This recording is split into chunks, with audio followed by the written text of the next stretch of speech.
Cadê a caleta? Vitor. Vitor Gabriel, dona Pessoa. Ai, que caleta. Ai, a caleta dele. Ele que faz que as não? caletas. Cardoso dá feito.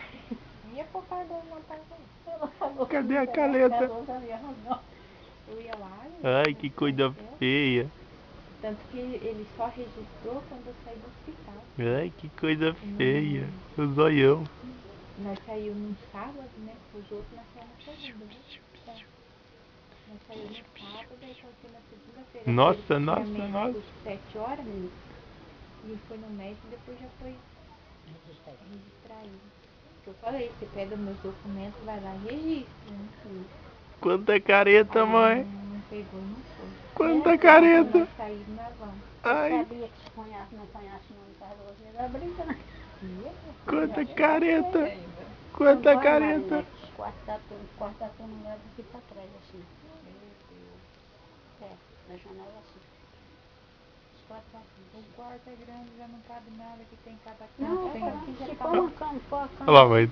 Dando risada. É meio doido. Não é doido não, tio. Olha lá o bicão, olha o bicão. Cadê aquele Pra quem biquinho será que ele puxou meio bonitinho? doido, hein?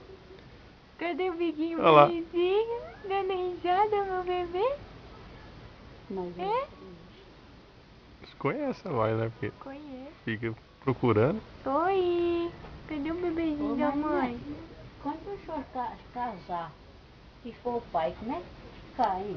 Ele já é babão agora, dona Cecília. Meu Deus Ele do puxou pro neguinho. O neguinho toda a vida foi babão pra criança. Eu vou ter também. Quero, quero, quero, quero. Só que o menino da namorada dele é um capeta. Não quer que eu deixe o... Pode falar não quer que o Rodrigo chegue perto da mãe. Não, pode afastar de perto da minha mãe. Não quero você junto com a minha mãe.